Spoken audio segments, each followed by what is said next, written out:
하나님 말씀 다 같이 봅니다. 누가복음 13장 6절입니다.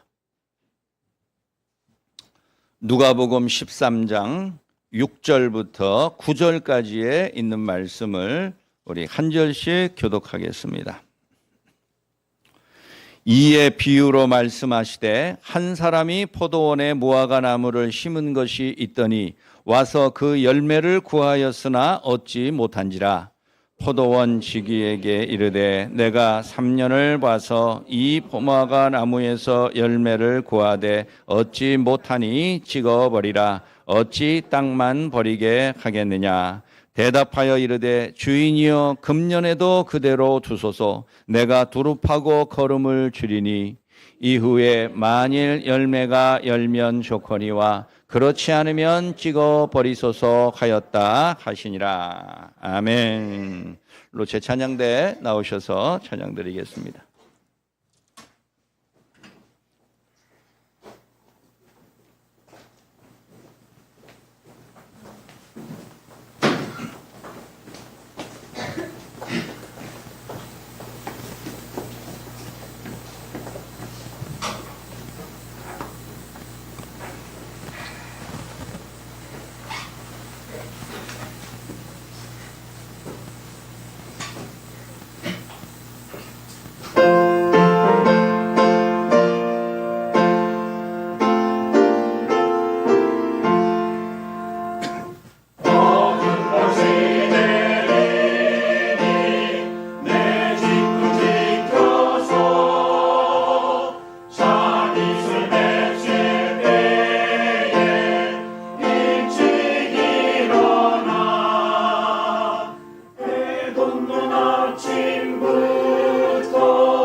우리 신년 첫 주 예배 귀한 찬양 감사합니다. 우리 2024년 갑진년 새해가 시작되었습니다. 우리 다시 한번 우리 모든 교우들의 개인과 가정과 일터 위에 하나님의 큰 은혜와 복이 역사하기를 간절히 기원합니다. 새해가 되면 누구나 기대하는 바가 있습니다. 희망하는 바가 있습니다. 결심하는 바가 있습니다. 작년에 이루지 못한 것이 금년에는 새해에는 이루어지기를 바라는 마음을 누구나 다 갖고 살아갑니다. 또 어떤 때는 작년에 목적은 좋았는데 방법이 안 좋아서 잘못된 일로 인하여서 내가 이루지 못한 꿈과 목표도 있습니다. 그런 것들을 새해에는 좀 교정하고 수정을 해서 원하는 목적을 기필코 이루겠다.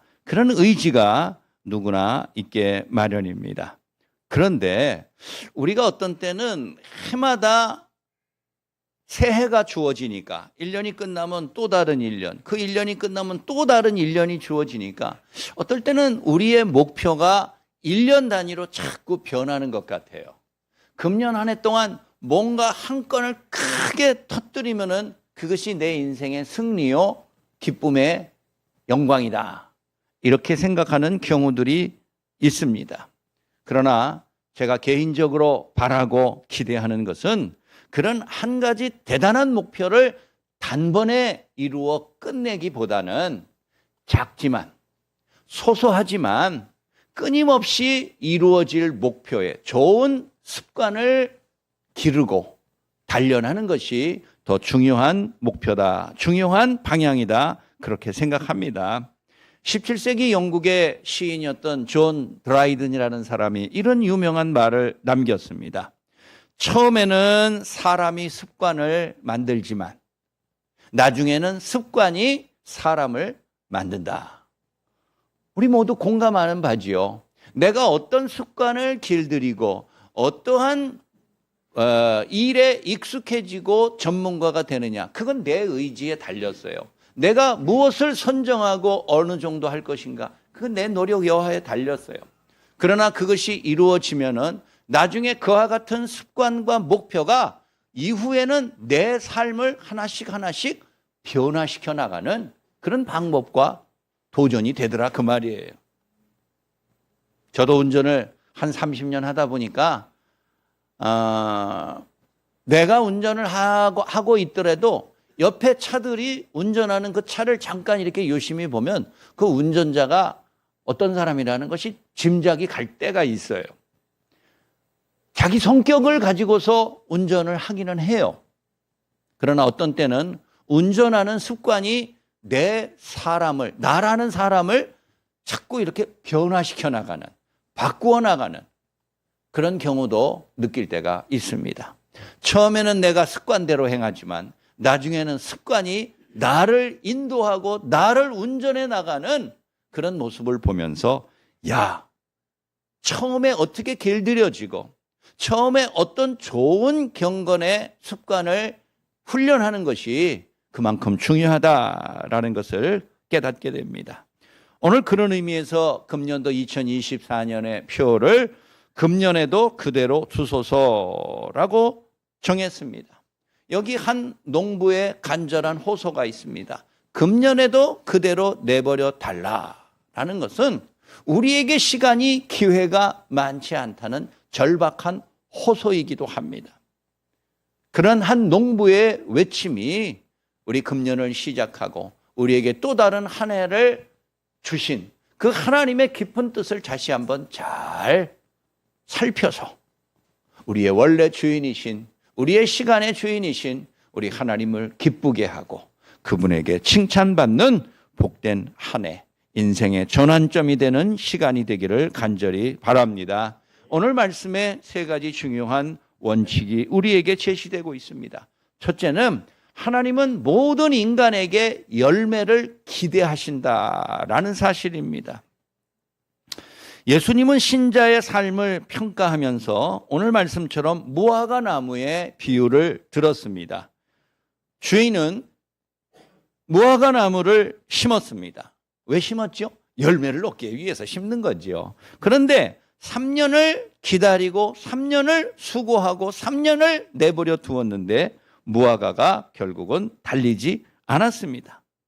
열매 얻는 것이 실패하자 화가 난 주인이 농부, 그 무화과 나무를 관리하는 농부에게 와가지고 그 나무를 뽑아버려라, 없애버려라, 땅이 아깝다, 다른 열매를 맺는 나무를 거기다가 심는 것이 더 좋겠다라고 명하였습니다. 여기서 주인이 몇 년을 기다렸다고요? 3년을 기다렸다라는 거예요. 아니, 나무 하나 심으면 그게 10년이나 20년이 지나야 열매를 맺지, 이렇게 생각하기 쉬운데 여기에 무화과 나무는 열매 맺는 나무를 옮겨와 심은 것입니다. 처음부터 성숙한 나무를 심어서 그 다음에는 아닐지라도 2년 차부터는 보통 열매를 맺습니다. 그런데 3년이라는 시간을 기다렸다라는 거예요. 여기서 3년이라는 것이 긴 것 같기도 하고 짧은 것 같기도 하고 그렇죠. 그러나 이 주님이 비유로 말씀하신 3년이라는 것은 충분한 시간과 기회를 의미하는 것이에요. 여러분 야구를 좋아하지 아니하는 분들, 우리 여자 교인들 중에는 상당수가 야구에 대해서 잘 모르고 해본 적도 없고 구경도 안 할 겁니다. 야구에 대한 기본적인 규칙도 모르는 사람이 우리 주변에 많습니다. 그럼에도 우리가 몇 가지는 분명하게 아는데, 야구에서 경기에서 승리하려면 선수가 방망이를 들고 나가서 뭐 홈런을 치든 안타를 치든 뭘 해서 점수를 많이 내야지 경기에서 승리한다는 것쯤은 다 합니다. 축구 경기도 11명의 선수가 열심히 수고하여서 적게 골을 먹고 많은 골을 넣어야지 우리 팀이 승리한다는 것쯤은 다 합니다. 야구 선수가 타석에 들어섭니다. 상대방 투수가 공을 던질 때 내가 가지고 있는 그 야구 배트로 방망이로 쳐가지고 다른 선수들과 협력하여 점수를 내는 경기라는 것쯤은 압니다. 그러나 방망이를 들고 타석에 서 있는 선수가 언제까지 거기 계속 서 있으라는 보장이 없어요. 끝까지 거기 혼자 서 있을 수가 없어요. 상대방 투수가 좋은 공을 던졌는데 내가 그것을 치지 못하고 헛 방망이를 돌린다든가 아니면 멀거니 지켜만 보다가 스트라이크 몇 개면 아웃이에요? 3개. 이른바 삼진 아웃이에요. 좋은 공 3개를 치지 못하면 그 사람이 타석에 더 이상 있고 싶어도 돌아가야 돼요. 들어가야 돼요. 거기서 3이라는 숫자가 바로 그런 거예요. 3번의 기회는 너에게 충분한 기회라는 거예요. 한 번 좋은 기회가 왔는데 내가 그거 놓칠 수 있습니다. 인간은 다 그렇습니다. 2번까지도 봐줍니다. 3번은 어렵다는 얘기예요. 여기서 우리 주님이 3년을 기다렸다라고 말한 것은 열매를 얻기에 충분한 여유 있는 기회가 3년이라는 뜻입니다. 사과나무나 배나무나 이런 요실수를 심는 목적은 오직 하나, 열매를 얻기 위함입니다. 어떤 사람들은 사과나무의 꽃 향기가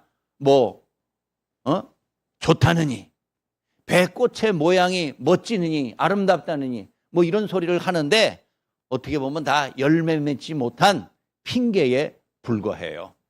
사과꽃 향기 맡으려고 사과나무 심는 농부 없습니다. 배꽃이 아름다워서 열매는 내가 필요 없으니까 꽃만 피어다오라고 기대하며 배나무를 그렇게 큰 거를 심는 농부는 아무도 없을 것입니다. 포도원의 주인은 오늘 여기 포도원에 아름다운 장미를 심은 것이 아닙니다. 눈에 보기에 아름다운 것을 보려고 코에 아름다운 향기를 맡기 위하여서 열매나무를 요실수를 심은 것이 아니라 오직 하나 열매를 얻기 위하여 무화과나무를 심었다는 사실을 기억해야 돼요. 다시 돌아봐도 다시 읽어도 명작인 릭 워렌 목사의 목적이 이끄는 삶이라는 책이 있습니다. 제가 최근 20년 안에 읽은 책 가운데 제일 기억에 남고 쉬우면서도 가장 필요한 책이라고 저는 믿습니다. 그 책에 대해서 이런저런 비판이 있고 의심을 하는 사람들이 있습니다만은 그런 단점이 있음에도 불구하고 그 책이 갖는 아주 소중한 기회와 목표는 우리에게 많은 유익을 줍니다. 그 제목을 보세요. 목적이 이끄는 삶이다라는 거예요. 우리 모든 인간들이 자기의 라이프가 있어요. 내 삶이 있어요. 내 인생이 있어요. 여러분, 내 인생은 무엇이 나를 이끌어갑니까? 내 인생을 무엇이 이끌어갑니까? 어떤 사람들은 돈이 이끌어가요. 어떤 사람들은 명예가 이끌어가요. 어떤 사람들은 이끌어가지 않아요. 그냥 가만히 있어요. 자동차가 달리다가 멈춘 것처럼 드라이브를 하질 않아요. 모든 인간들에게 주어진 삶에는 하나님의 목적이 있다는 거예요. 그 목적이 우리의 삶을 가치 있게 여기고 우리를 끊임없이 움직이며 전진하게 만든다는 거예요. 물론 잘못된 목표와 목적도 있습니다.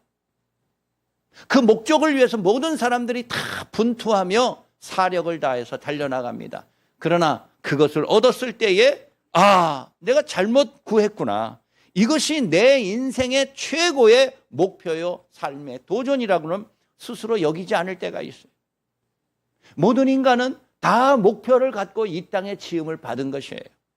우리 모두는 다 하나님이 우리의 창조주요, 나를 지으신 분이라는 사실을 의심하지 않습니다. 그러면 하나님이 나를 왜 지으셨는가라는 그 목적과 목표를 생각하면 잘 모르겠는 거예요.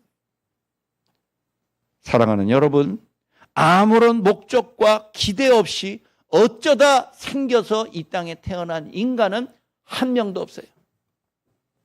옛날에, 진짜 옛날이에요. 이 자녀들이 많을 때 꼭 어르신들이, 집안 어르신들이 그 집안의 그 자녀들의 막내들에게 농담하는 게 있어요. 쟤는 오발탄으로 태어났다는 거예요. 옛날 분들은 아실 거예요. 그게 농담인 줄은 알지만 그게 그 막내에게는 굉장히 상처가 돼요. 우리 부모가 나를 간절하게 원해서 이 땅에 내가 태어난 게 아니고 실수로 태어났다라는 그런 좀 좋지 않은 농담이 그 사람을 괴롭게 만들어요. 요즘은 자녀가 한 명이나 두 명 뭐 이렇게 적게 낳는 시대고, 우리나라는 뭐 지금 뭐 0.7명인가? 두 명의 부모가 한 명도 낳지 않는 그런 시대에 접어들어서 50년 후에는, 우리 50년이 아니고 20몇 년 후에는 우리 대한민국의 인구가 절반으로 2,500만으로 줄어들 것이다. 뭐 그런 암울한 전망을 내놓습니다. 요즘은 그렇게 자녀가 적게 태어나는 시대니 그런 엉뚱한 농담을 하지 않습니다. 다 하나하나가 귀하고 부모가 다 간절하게 바라서 태어난 자식이에요. 옛날에 태어났던 우리의 형제고 10명이고 20명이든 간에 목적 없이 실수로 잘못 태어난 사람은 없다는 거예요. 그 책이 우리에게 가르쳐 주어서가 아니라 오늘 말씀이 우리에게 가르쳐 주신 하나님이 모든 인간들에게 기대하는 열매가 있다는 거예요. 어떤 나무는 주인이 포기합니다. 에이, 저놈의 나무는 땔감으로도 쓸모가 없으니까 죽든지 살아있든지 그 알아서 내버려둔다. 사람 농부는 그럴 수 있지만 진정한 농부이신 하나님은 모든 인간들, 가장 연약하고 가장 무지하고 가장 쓸모없을 것한 사람들에게도 하나님의 특별한 목적과 기대감이 있어요. 그것이 바로 열매라는 거예요. 남들 보기에는 아유 별것도 아닌 열매 가지고 그거 하나 열매 맺으려고 그렇게 1년 동안 수고하니, 이렇게 나를 놀릴지라도 모든 인간들에 대한 하나님의 특별한 목적이라는 것이 있어요. 그런 목적의 열매를 바라보고 기대하고 귀하게 여기고, 작년에 그렇게 하지 못했던 귀한 결실의 기회가 금년 2024년에 여러분들에게 나타나기를 간절히 소원합니다. 하나님의 사랑과 긍휼을 그냥 자기 좋을 대로 해석해서 열매 맺으면 좋고 못 맺으면 어쩔 수 없고, 하나님은 그렇게 생각하고 그렇게 우리를 대하실 것이다. 여러분 그렇게 오해하지 마세요. 그 어떻게 보면 하나님을 모독하는 거예요. 하나님을 모욕하는 거예요. 하나님은 잘못하여 실수로 나를 이 땅에 심고 나를 이 땅에 열매 맺도록 오해하고 잘못 기대했다라는 말하고 똑같은 거예요. 하나님은 모든 인간들에게 다 특별한 목적이 있어요. 조금씩 그 목적이 달라서 내게 주어진 목적을 나 아니면 이룰 사람이 없어요. 내 부모가, 내 남편과 아내가 대신해서 나에게 목적을, 열매를 맺어줄 수 없는 것들이 있습니다. 우리 모두가 한 사람 한 사람이 그러한 하나님의 은혜를 다시 한번 깨닫고 금년 한 해는 정말 생산적인 신앙생활을 열심히 행하는 여러분들의 희망의 한 해 되시기를 간절히 소원합니다. 두 번째, 금년에도 그대로 두소서라는 포도원 지기의 절규를 기억해야 할 것입니다. 원래 주인은 다른 데 또 포도원이 여러 개 있어서 그런지 몰라도 매일 와보지 않습니다. 주어진 포도원을 잘 가꾸는 포도원 지기, 뭐 우리식으로 말하면 소장농이겠죠. 관리인이겠죠. 그 사람이 깜짝 놀랐습니다. 자기도 나름대로 이 무화과 나무가 열매를 맺게 하기 위해서 3년 동안 노력했는데 안 됐어요. 그런데 주인이 와가지고 찍어내버려라, 도끼로 찍어버려라 라는 말에 깜짝 놀랐을 것입니다. 오늘 말씀 8절에 보니까 그 포도원 지기가 관리인이 주인에게 간절하게 호소합니다. 주인이여, 금년에도 그대로 두소서.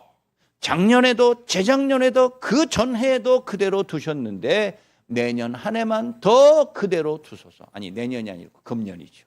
금년 한 해도 그대로 두소서라고 말합니다. 주인은 3년을 기다렸습니다.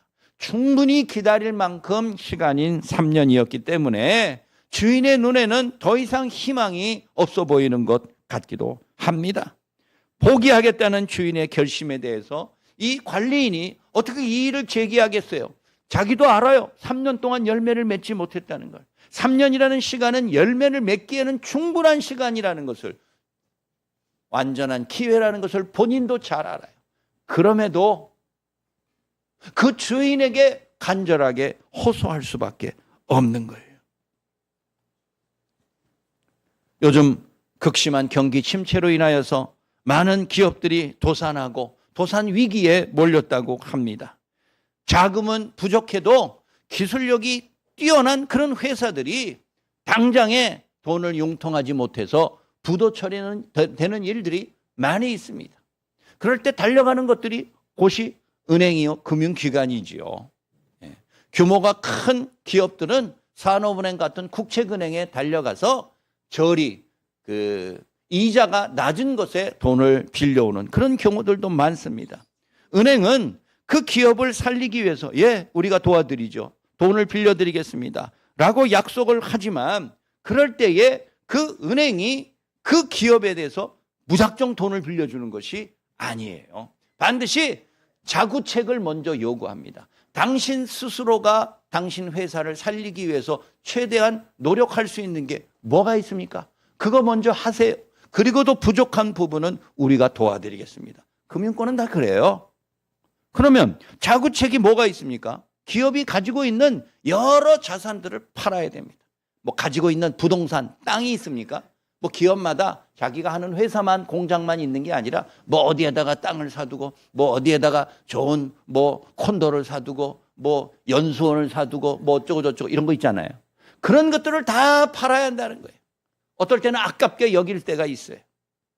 그런 희생과 자기의 헌신된 모습을 먼저 보이고서 그래야지 은행이 그 이후에 부족한 부분들을 도와줄 수 있는 거예요.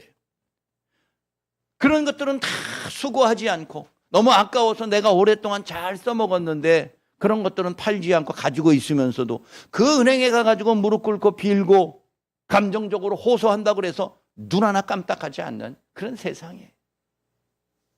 2023년의 실패와 좌절과 낭망은 우리 시간의 주인이신 하나님을 실망시켰을지 모릅니다. 열매 없는 지나간 시간에 대한 하나님의 평가는 정확합니다. 찍어내 버려라. 더 이상 기대하지 않는다. 하나님이 그렇게 말씀하셔도 누구도 변명하거나 핑계할 수 없습니다. 그럼에도 우리는 이 포도원 지기 관리인의 마음, 심정처럼 한 가지 희망이 남아있다면 그것은 하나님의 무한한 긍휼과 자비하신 성품에 호소하는 것입니다. 금년에도 그대로 두소서. 작년과 같은 긍휼과 자비를 한 번만 더 유예시켜 주옵소서. 그게 주인에 대한 호소요, 주인에게 간절하게 바라는 우리의 모습이요, 자세라는 것이에요. 2023년이 끝났지만 2024년이 새 기회가 주어질 때 주여 금년에도 그대로 두소서. 금년 한 해도 내게 그대로 두소서. 여러분 말로만 그렇게 호소하지 말고 자구책을 마련해야 돼요. 내가 할 수 있는 최대한의 헌신과 노력이 이만큼이라는 것을 보여주었을 때 그것이 부족한 부분을 주인이신 하나님이 채우셔서 우리로 하여금 회생하고 회복할 수 있는 기회를 주실 줄 믿습니다. 우리는 새해를 시작하면서 하나님 앞에서 참 염치불구하지만 그렇게 간절하게 기도해야 합니다. 주여 금년에도 그대로 주소서. 2024년이 내 삶의 마지막 기회로 여기고서 절박한 자세로 새해를 시작할 때에 하나님의 사랑과 긍휼의 은혜를 입게 될 줄로 믿습니다. 우리나라 대표적인 기업인 현대가 있죠. 현대의 창업주 정주영 씨의 자기 자서전을 읽어보면은 다른 기업의 총수와 창업주와 다른 면이 있어요. 다른 기업주들도 다 대단한 사람이고 특별한 존재들이기는 하지만 나는 정주영 씨가 정말 국민학교밖에 나오지 못하고 겨우 그를 깨우치는 그 정도의 수준에서 그렇게 세계적인 대기업을 일군 위대한 영웅인 가운데 한 명이라고 생각해요. 다른 기업의 총수들은 그래도 다 자기의 부모들로부터 물려받은 재산이 있고 또 부모가 좋은 교육을 시켰고 기반이 있는 사람들이 대부분이에요. 그러나 정주영 씨는 아무것도 없었어요. 고향을 떠날 때 아버지가 가지고 있던 소 한 마리 훔쳐가지고 그거 소 판 돈 가지고서 남한으로 내려와가지고 진짜 말 그대로 맨주먹으로서 맨 땅에서부터 그렇게 자수성가한 사람이에요. 정주영 씨는 1970년 영국의 투자회사에 가서 돈을 빌렸습니다. 그런데 뭐 아무것도 가지고 있지를 못해요. 담보물이 없어요. 우리나라에서 돈을 빌리려고 해도 아무도 거들떠보지 않아요. 담보물이 없어요. 정주영 씨에게 무슨 기술이 있어요? 아무도 돈을 빌려주지 않으려니까 내가 우리나라가 이거 살리기 위해서는 조선소를 만들어야 되겠다. 여러분, 조선소 하나 만드는 게 얼마나 대단합니까? 나도 옛날에 현대 그 조선소가 있는 울산에 한번 지나가다가 조선소를 봤는데 끝이 없어요. 여기서부터 출발했는데 5분, 10분을 달렸는데도 아직까지도 끝나지 않아요. 자동차로 10분 달리는 게 얼마나 먼 거리입니까? 그런 대단한 조선소를 만드는 그게 거기에 들어간 돈이 얼마겠어요? 상상할 수 없는 돈인데 아무도 빌려주지 않죠. 경험도 없지요. 기술도 없지요. 그런데 그 영국에 가가지고 투자회사에 가져가가지고 종이에다가 그려요. 그걸 뭘 또 컴퓨터로 잘 좀 인쇄 좀 해가지 자기가 손으로 그려가지고 우리나라에 여기 해안가가 이렇게 뭐가 있는데 여기에다가 조선소를 내가 이만큼 실려고 그러는데 여기서 여기까지는 몇 킬로미터가 되고 이거 거기서 종이에서 써서 설명해가지고 그 투자 관계자들이 헐 그러고 웃었다는 거예요. 이런 사람 처음 봤다는 거예요.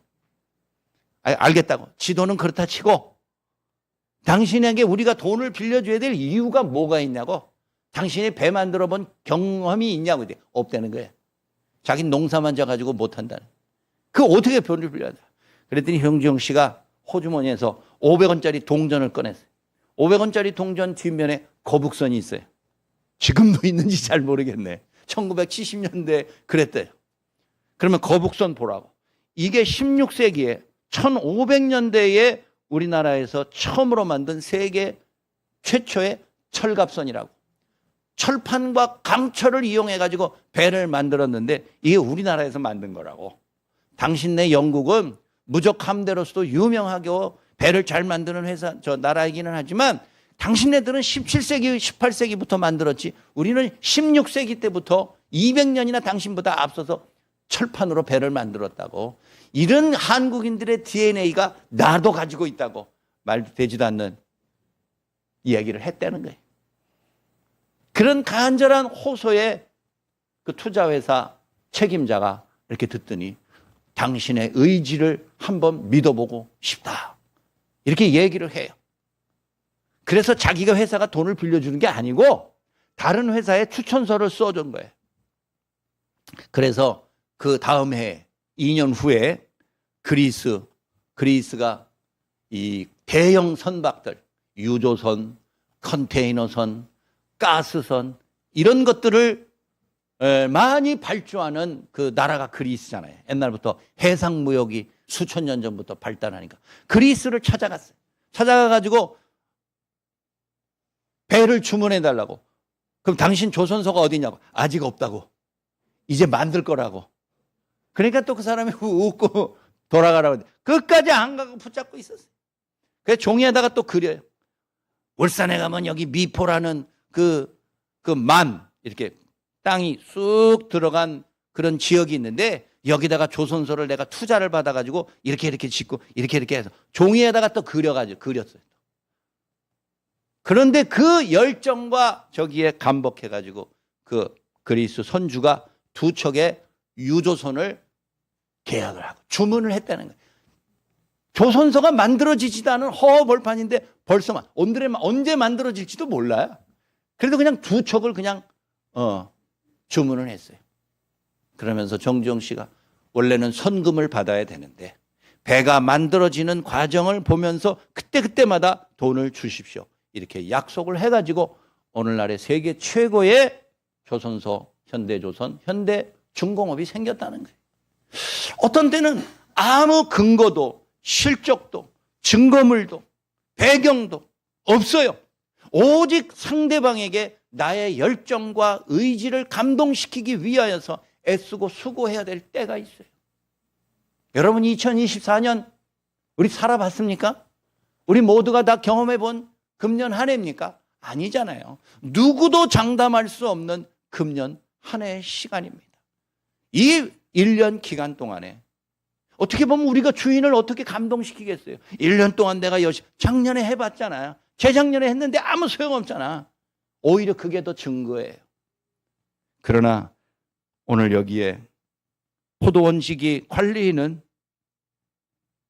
금년이 내게 마지막이라 그렇게 기회를 주시고 그대로 내버려 두시면 내가 결사의 각오로서 죽을 각오를 행하여서 마지막까지 수고하고 금년에 하나님을 기쁘시게 하고 주인을 기쁘시게 하는 믿음의 열매가 달리게 될 것입니다. 그런 의지와 소망과 또 하나님이 우리에게 긍휼을 베푸시려는 귀한 성품을 다시 한번 믿고서 금년 한 해 열심히 수고하는 한 해가 되기를 간절히 소원합니다.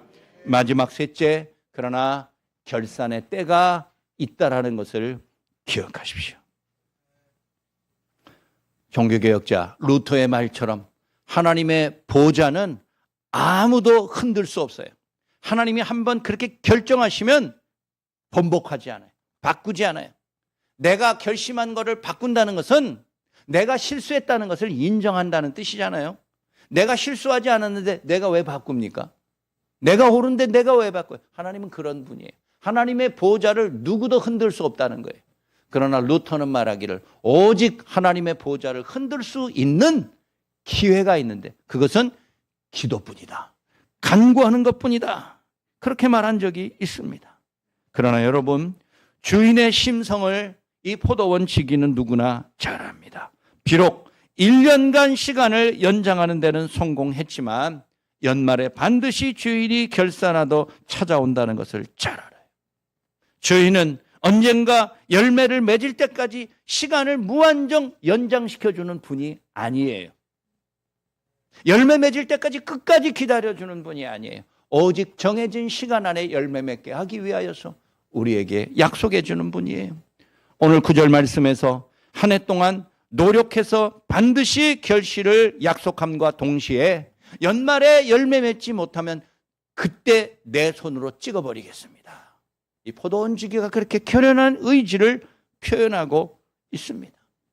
사랑하는 교우 여러분, 하나님은 사랑하는 자녀들에게 은혜를 주시고 기회를 주시지만 그 은혜를 통해서 우리의 수고와 헌신을 또한 기대하는 분이라는 거예요. 우리에게 너무나 익숙한 달란트의 비유를 생각해 보세요.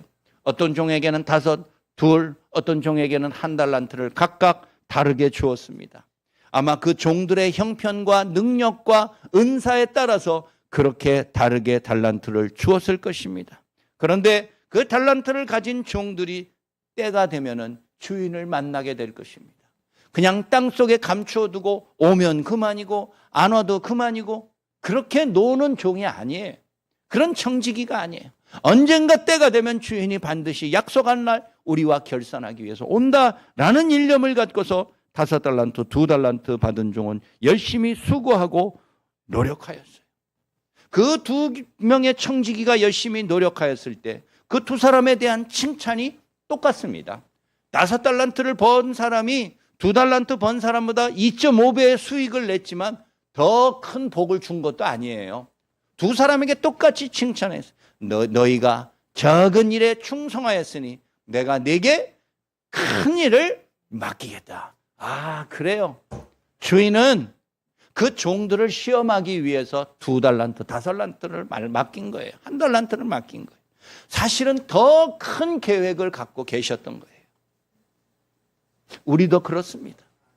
우리에게 주어진 금년 한 해의 열심으로서 수고하여서 우리에게 생각지 못했던 더 큰 은혜의 기회가 연말에 다시 주어질 수 있도록 힘쓰고 수고하는 여러분들의 삶이 되시기를 간절히 바랍니다.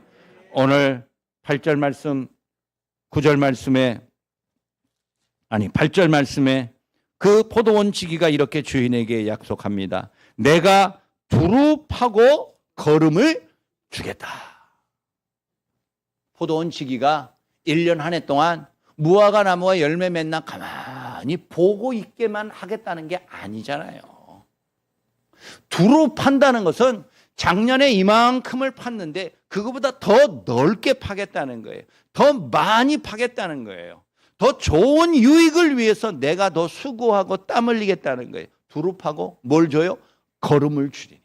열매를 맺게 하기 위하여 할 수 있는 모든 방법을 내가 총동원하겠다.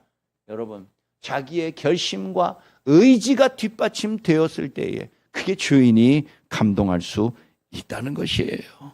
작년의 실수와 실패를 거울 삼아서 더 많이 수고하고 더 많은 헌신을 주인에게 약속하였던 것입니다. 사랑하는 여러분, 내 신앙생활에서 가장 2024년이 최선을 다한 헌신과 땀 흘림 수고의 시간이 되도록 그렇게 기억되기를 간절히 바라며 여러분들이 애쓰고 수고하는 금년 한 해 되기를 간절히 소원합니다. 거듭 말씀드립니다.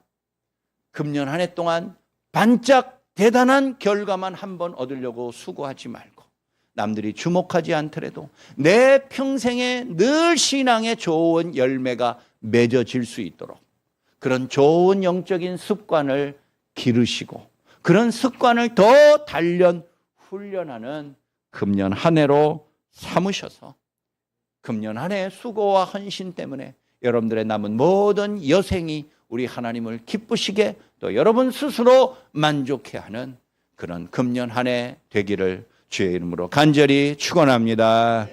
자비하신 아버지 하나님 능력과 은혜를 기억하며 감사합니다. 어떻게 지내온 2023년이었습니까? 그럼에도 우리가 많은 열매 맺지 못하여 주인이신 하나님 앞에 부끄러울 따름입니다. 하나님, 우리에게 징계를 내리고 우리로 하여금 기회를 주지 않으셔도 할 말이 없었지만 그러나 하나님, 우리가 다시 한번 호소하오니 금년에도 우리에게 다시 한번 기회를 더하여 주어서 우리 모두가 두루 파고 걸음을 주며 더 많은 수고와 헌신을 행할 수 있도록 인도하여 주옵소서. 그것이 우리 하나님이 내게 주신 마지막 기회로 여기게 하여 주시고 되면 되고 안 되면 말고 이러한 마음과 아니한 자세로서가 아니라 사생 결단의 자세와 각오를 가지고서 금년 한 해 열심히 수고하고 땀 흘리는 믿음의 시간들 되게 하여 주옵소서. 우리 주 예수 그리스도의 이름으로 간절히 기도하옵나이다. 아멘. 우리 다 같이 일어나셔서 552장 부르겠습니다.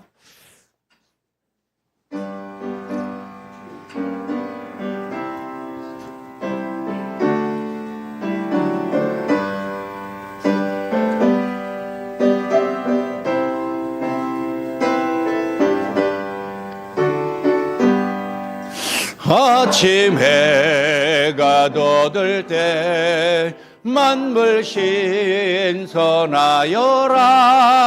나도 세상 지낼 때에 햇빛 되게 하소서.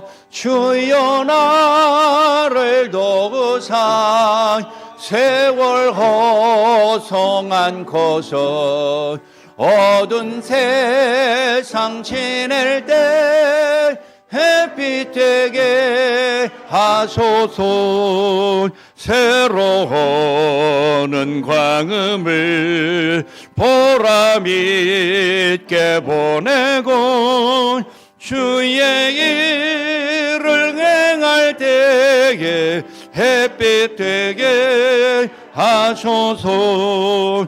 주여 나를 도우사 세월 허송한 고서 어두운 세상 지낼 때 햇빛 되게 하소서.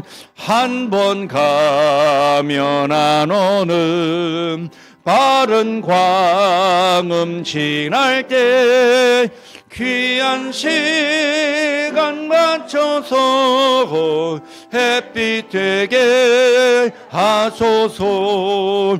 주여 나를 도우사 세월 허송한 고성 어두운 세상 지낼 때 햇빛 되게 하소서. 밤낮 주를 위하여 몸과 마음을 드리고 주의 사랑 나타내게 햇빛 되게 하소서. 주여 나를 도우사 세월 허송한 고서 어두운 세상 지낼 때 햇빛 되게 하소서.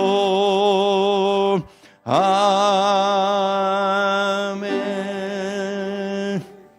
이제는 만민의 기쁨과 유일한 소망 되신 주 예수 그리스도의 은혜와 창조주 하나님의 말할 수 없는 사랑과 성령님의 위로 교통 충만케 하심이 염치 불구하고 자랑하고 부탁할 자격도 없지만 금년 한 해도 그대로 두어서 우리로 하여금 두릅하고 걸음을 주며 주인이신 하나님을 기쁘시게 하기 위하여 결심하고 작정하는 머리 숙인 모든 주의 자녀들 위에 이제부터 영원까지 항상 함께 하실지어다. 아멘.